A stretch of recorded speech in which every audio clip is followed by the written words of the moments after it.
The story of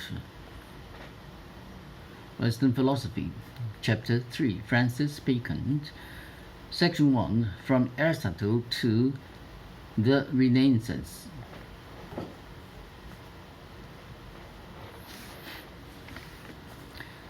When Sparta blockaded and defeated Athens towards the close of the 5th century BC, political supremacy passed from the mother of Greek philosophy and art, and the vigor and independence of the Athenian mind decayed. When, in 399 BC, Socrates was put to death, the soul of Athens died with him, lingering only in his proud pupil, Plato.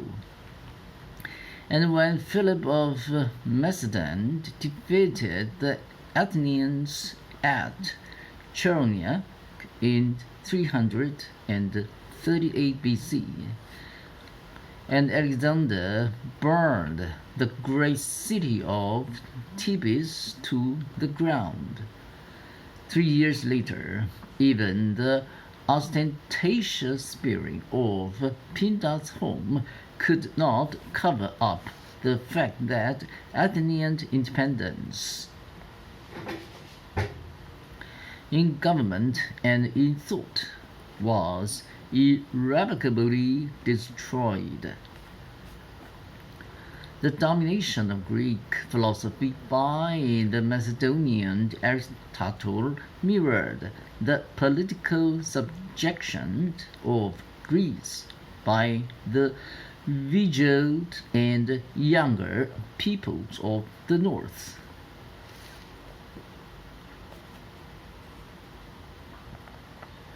The death of Alexander, 323 BC, quickened this process of decay.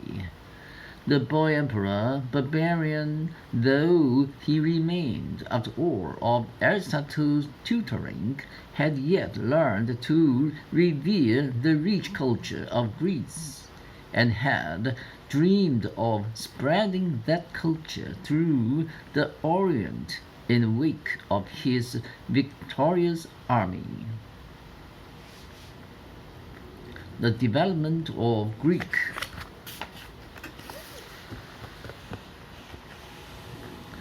commerce and the multiplication of Greek trading posts throughout Asia Minor had provided an economic basis for the unification of this region as part of an Hellenic empire. And Alexander hoped that from these busy stations, Greek thought, as well as Greek good, would radiate and conquer. But he had underrated the inertia and resistance of the Oriental mind, and the mass and death of Oriental culture. It was only a youthful fancy, after all, to suppose that so immature and unstable a civilization as that of Greece could be imposed upon a civilization immeasurably more widespread and rooted in the most venerable traditions. The quantity of Asia proved too much for the quality of Greece. Alexander himself, in the hour of his triumph, was conquered by the soul of the East. He married among several ladies the daughter of Darius. He adopted the Persian diadem and the robe of state, He introduced into Europe the Oriental notion of the divine right of kings, and at last he astonished a skeptical Greece by announcing, in magnificent Eastern style, that he was a god. Greece laughed, and Alexander drank himself to death. This subtle infusion of an Asiatic soul into the vivid body of the master Greek was followed rapidly by the pouring of Oriental cults and faiths into Greece along those very lines of communication which the young conqueror had opened up. The broken dikes led in the ocean of Eastern thought upon the lowlands of the stilled, adolescent European mind. The mystic and superstitious faiths which had taken root among the poorer people of Hellas were reinforced and spread about, and the Oriental spirit of apathy and resignation found a ready soil in decadent and despondent Greece. The introduction of the Stoic philosophy into Athens by the Phoenician merchant Zeno about 310 BC was but one of a multitude of Oriental infiltrations. Both Stoicism and Epicureanism, the apathetic acceptance of defeat and the effort to forget defeat in the arms of pleasure, were theories as to how one might yet be happy though subjugated or enslaved.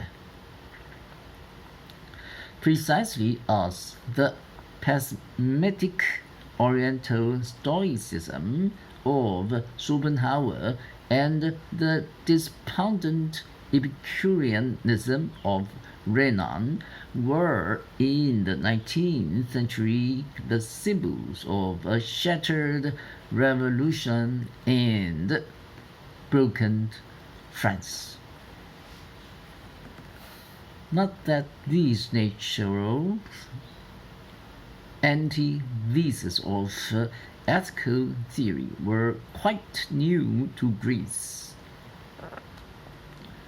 One finds them in the gloomy Heraclitus and the laughing philosopher Democritus, and one sees the pupils of Socrates dividing into cynics and Cyrenaics under the lead of Antithesis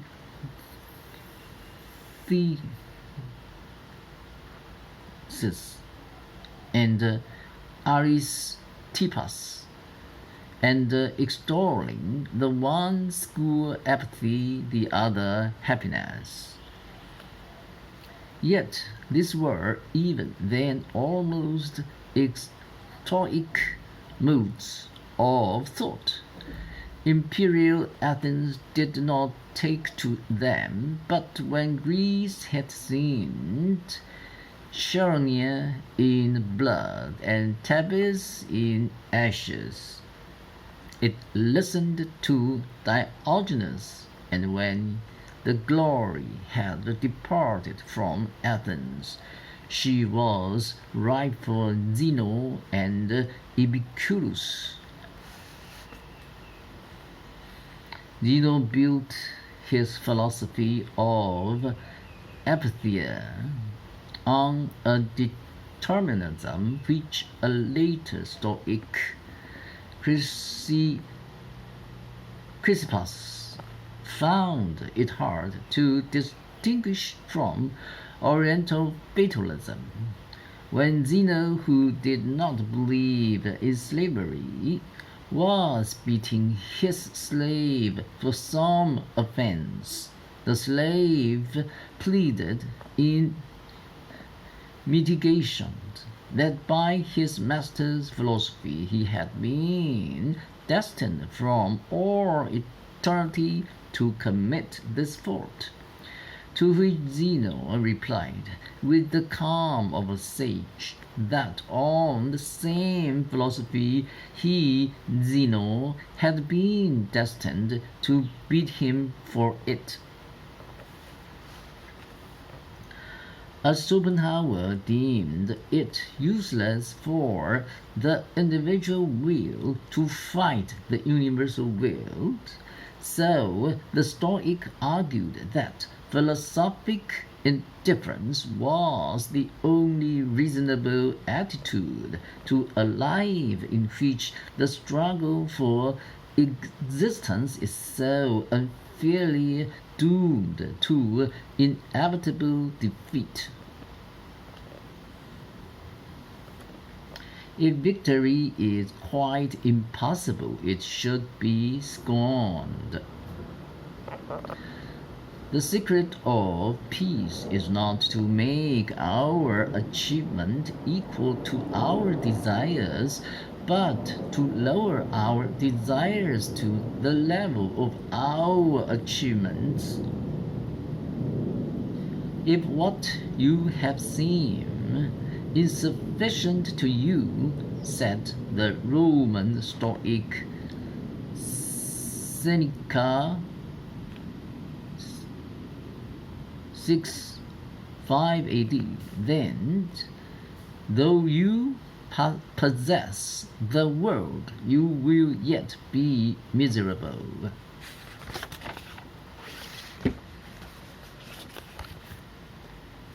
Such a principle cried out to heaven for its opposite, and Epicurus, though himself a Stoic in life as Zeno, supplied it.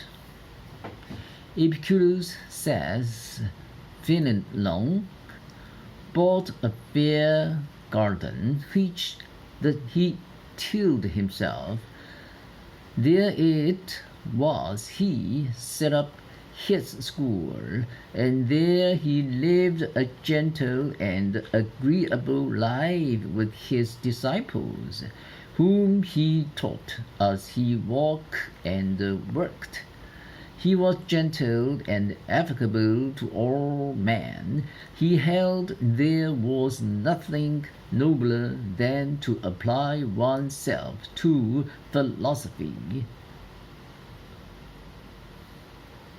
His starting point is a conviction that apathy is impossible, and that pleasure, though not necessarily sensual pleasure, is the only conceivable and quite legitimate end of life and action.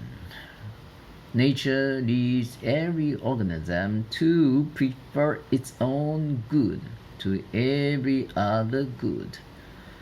Even the Stoic finds a subtle pleasure in renunciation.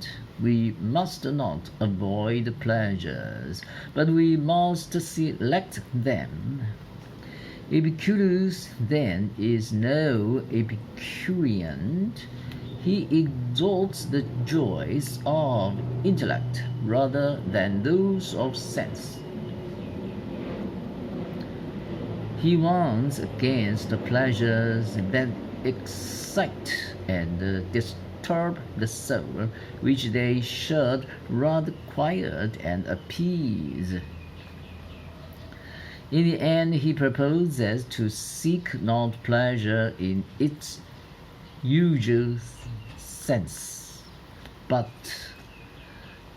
ataraxia, tranquility, equanimity, repose of mind, all of which trembles on the verge of Zeno's apathy. The Romans, coming to despoil Hellas in 146 BC, found this rival school dividing the philosophic field, and having neither leisure nor subtlety for speculation, themselves brought back these philosophies with their other spoils to Rome. Great organizers, as much as inevitable slaves, tend to stoic moods. It is difficult to be either master or servant if one is sensitive. So, such philosophy as Rome had was mostly of Zeno's school, whether in Marcus Aurelius the emperor or in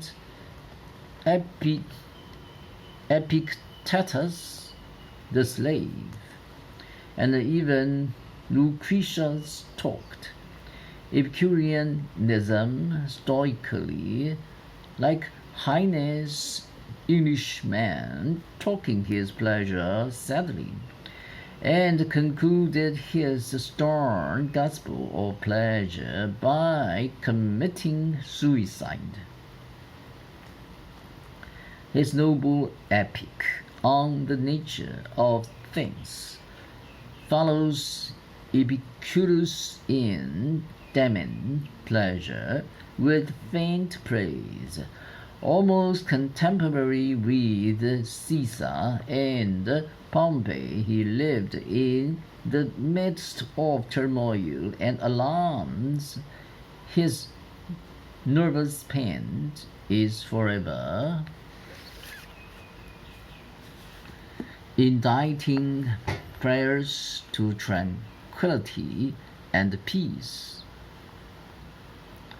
One pictures him as a timid soul whose youth had been darkened with religious fears, for he never tires of telling his readers that there is no hell except here, and that there are no gods except gentlemanly ones who live in a garden of Epicurus in the clouds, and never intrude in the affairs of man. To the rising cult of heaven and hell among the people of Rome, he opposes a ruthless materialism. Soul and mind are evolved with the body, grow with its growth, ail with its ailment, and die with its death. Nothing exists but atoms, space, and law.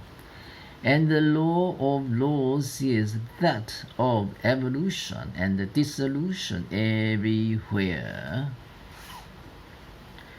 No single thing abides, but all things flow. Fragment to fragment cleanse. The things thus grow, until we know and name them by degrees. They melt and are no more the things we know. Globed from the atoms, falling slow or swift, I see the suns, I see the systems lift, their forms, and even the systems and their suns shall go hack slowly to the eternal drift. Thou too, O earth, thine empire, lands and seas, list with thy stars of all the galaxies, globed from the drift like these thou too shalt go, thou art going, hour by hour like these. Nothing abides thy seams in delicate haze, go off, those mooned sands forsake their place, and where they are shall other seas in turn mow with their scythes of whiteness other bays. To astronomical evolution and dissolution at the origin and elimination of species. Many monsters to the earth of old tried to produce things of strange face and limbs, some without feet, some without hands, some without mouth, some without eyes. Every other monster of this kind earth would produce. Hot in vain, for nature set a ban on their increase. They could not reach the coveted flower of age, nor find food, nor be united in marriage, and many races of living things must then have died out, and been unable to beget and continued their breed. For in the case of all things which you see breathing, the breath of life, either craft or courage or speed, has from the beginning of its existence protected and preserved each particular race. Those to whom nature has granted none of these qualities would lie exposed as a prey and a booty to others until nature brought their kind to extinction.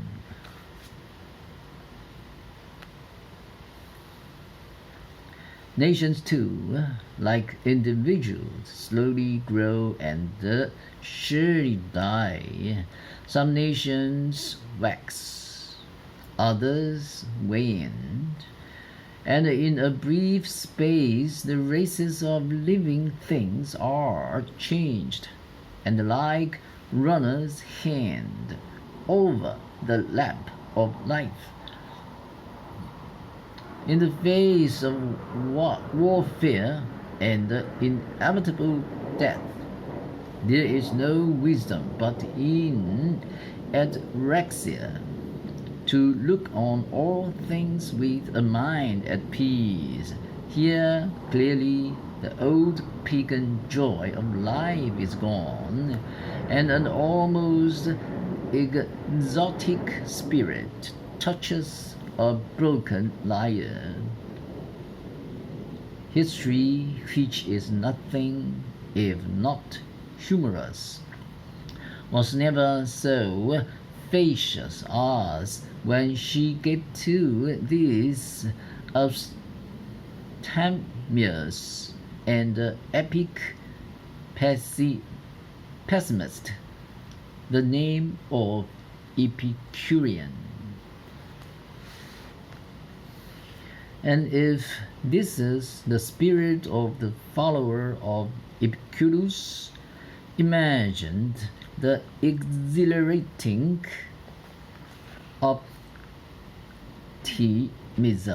of explicit Stoics like Aurelius or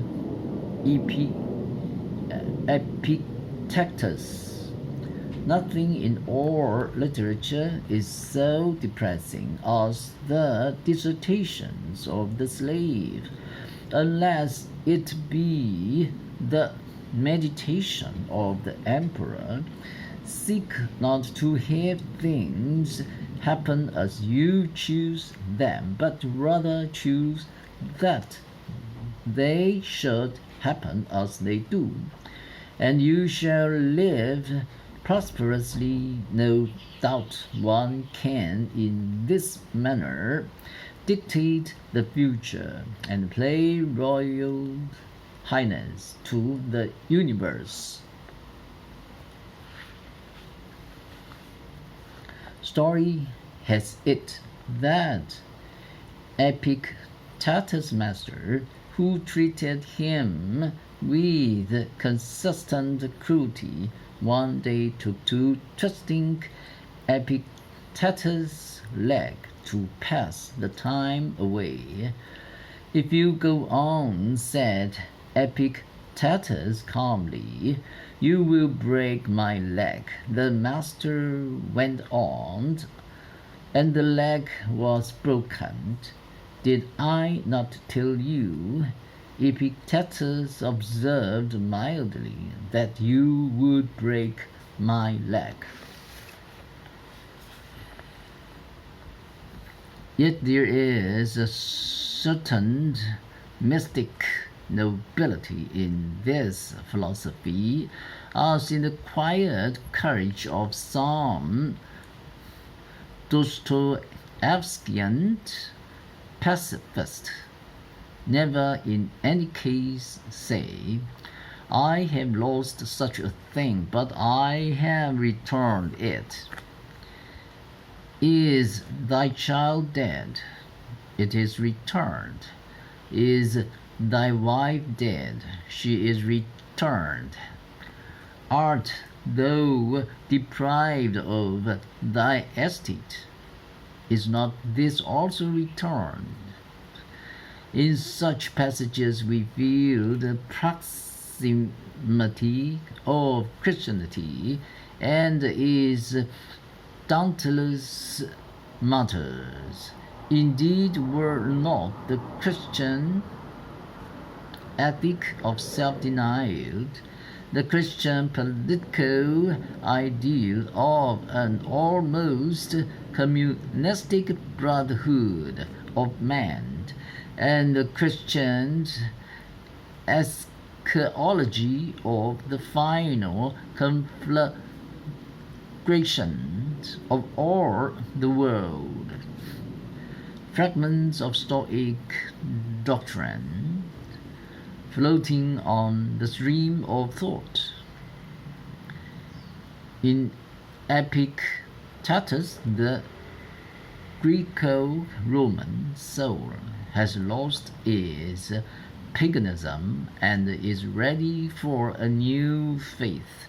His book had the distinction of being adopted as a religious manual by the early Christian Church. From these dissertations and Aurelius' meditations, there is but a step to the imitation of Christ. Meanwhile, the historical background was melting into newer scenes. There is a remarkable passage in Lucretius which describes the decay of agriculture in the Roman state and attributes it to the exhaustion of the soil. Whatever the cause, the wealth of Rome passed into poverty, the organization into disintegration, the power and pride into decadence and apathy. Cities faded back into the undistinguished hinterland. The roads fell into disrepair and no longer harmed with trade. The small families of the educated Romans were outbred by the vigorous and untutored German stocks that crept year after year across the frontier. Pagan culture yielded to Oriental cults, and almost imperceptibly the empire passed into the papacy.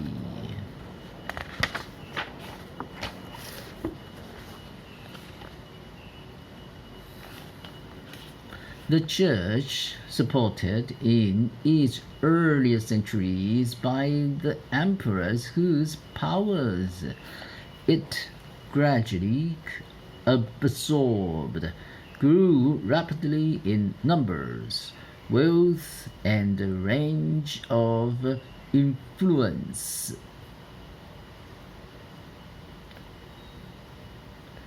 By the 13th century, it owned 1/3 of the soil of Europe, and its coffers bulged with donations of rich and poor.